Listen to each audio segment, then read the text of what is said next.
பாசமிகு மாதா தொலைக்காட்சி அன்பர்கள் அனைவருக்கும் வணக்கம்.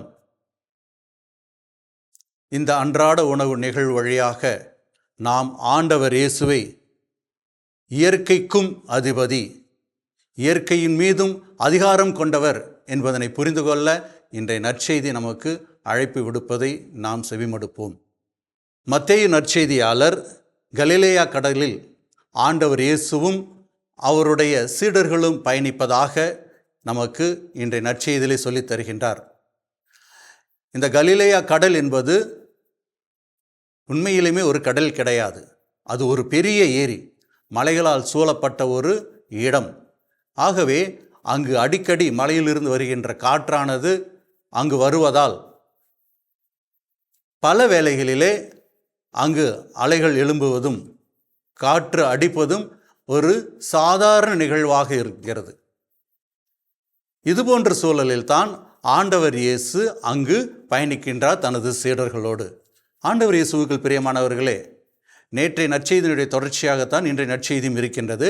நேற்றைய நற்செய்தியினுடைய தொடக்கத்திலேயே ஆண்டவர் சொல்லியிருப்பார், வாருங்கள் மறு அறைக்கு செல்வோம் என்று. ஏன் ஆண்டவர் இயேசு அவர்களை மறு அறைக்கு அழைத்து செல்ல வேண்டும்? இதுவரை ஆண்டவர் இயேசுனுடைய வல்ல செயல்களை தரையிலிருந்து நிலத்திலிருந்து கண்ட சீடர்கள் கடலின் மீதும் இயற்கையின் மீதும் தனக்கு அதிகாரம் இருக்கின்றது என்பதனை அவர்கள் புரிந்து கொள்ள வேண்டும். ஆண்டவர் இயேசுவினுடைய வல்லமையை அவர்கள் அறிந்து கொள்ள வேண்டும் என்பதற்காக அவ்வாறு மறு கரைக்கு செல்கின்றவர்கள் அந்த கரை அடைவதற்கு முன்பே ஆண்டவருடைய கடவுளினுடைய தன்மையை, ஆண்டவர் இயேசுவினுடைய வல்லமையை, வலிமையை, ஆற்றலை புரிந்து கொள்கின்றார்கள் என்று பார்க்கின்றோம். அன்புக்குரியவர்களே, படகு சென்று கொண்டிருக்கின்றது. அதிலே ஆண்டவரோடு பயணிப்பவர் அனைவருமே அனுபவமிக்க மீனவர்கள், சாதாரண மீனவர்கள் கிடையாது. பல நாட்களாக அந்த கலிலேயா கடலிலும் மற்ற இடங்களிலும் மீன் பிடித்து படகு ஓட்டி அனுபவம் பெற்றவர்கள். பெரிய அலைகளையும் காற்றையும் சூழ்நிலையையும் அவர்கள் சந்தித்தவர்கள். ஆனால் ஆண்டவர் இயேசு அவர்களோடு இருக்கின்றார். இருந்தாலும் கூட அவர்களுக்கு சற்று பயம். கடலானது சற்று மாறுபட்டதாக இருக்கின்றது.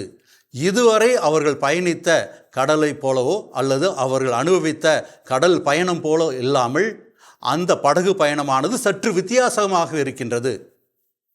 நாம் இதே ஒரு பகுதியை நாம் மார்க்கு நற்செய்தியிலே வாசிக்கின்ற பொழுது இன்னும் தெளிவாக எழுதுகின்றார்.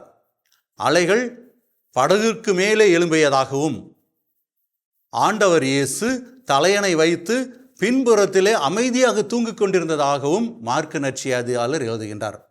ஆண்டவர் இயேசுவுக்குள் பிரியமானவர்களே, இங்கு நாம் ஒன்றை கவனிக்க வேண்டும்.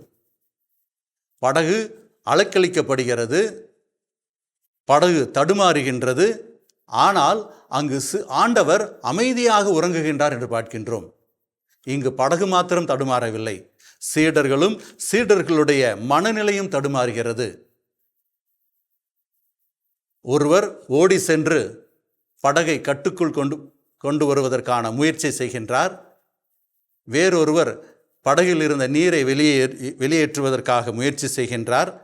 இன்னும் சிலர் அலறி அடித்துக்கொண்டு ஆண்டவரை எழுப்புகின்றார்கள், அயர்ந்து தூங்கி கொண்டிருக்கின்றாரே என்று. அன்புக்குரியவர்களே, இங்கு நாம் கவனிக்க வேண்டியது, ஆண்டவர் இயேசு எழுந்தவுடன் அவர்களை கடிந்து கொள்கின்றார் என்று பார்க்கின்றோம். ஆண்டவர் இயேசு எழுந்தவுடன் அவருடைய தூக்கத்தை கலைத்து விட்டார்களே என்று அவர் குறைபட்டு கொள்ளவில்லை.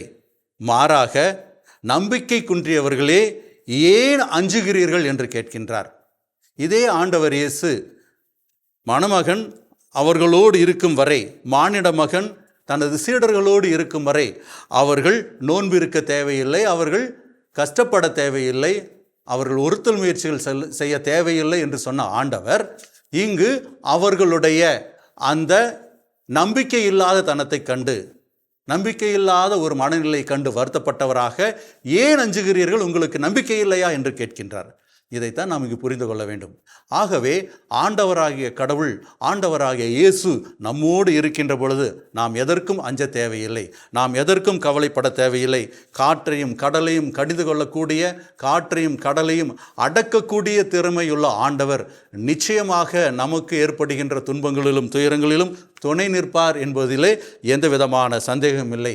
அதற்கு நமக்கு தெளிவான பார்வை, ஆண்டவரை பற்றி புரிந்து கொள்வதற்கான வல்லமை நமக்கு நிச்சயமாக தேவைப்படுகின்றது. ஆண்டவர் இயேசுவுக்குள் பிரியமானவர்களே, நாமும் நமது வாழ்நாட்களிலே பல வேளைகளிலே துன்புறும் போது, நம்பிக்கை என்னும் படகிலே நாம் அலைக்கழிக்கப்படுகின்ற பொழுது நாம் பல வேளைகளிலே சங்கடப்பட்டவர்களாக இருக்கின்றோம். ஆண்டவர் இயேசுவின் மீது முழுமையான நம்பிக்கை வைப்போம். அவர் நம்மை காப்பார் என்கின்ற முழுமையான சிந்தனையோடு அவரிடம் பயணிப்போம். அதற்கான வரத்தை இந்த நிகழ்வாகிய அன்றாட உணவு நமக்கு வழங்குவதாக இறைவன் இயேசு என்றென்றும் வாழ்த்தப் பெறுவாராக. இயேசுவுக்கே புகழ், இயேசுவுக்கே நன்றி. மரியே வாழ்க.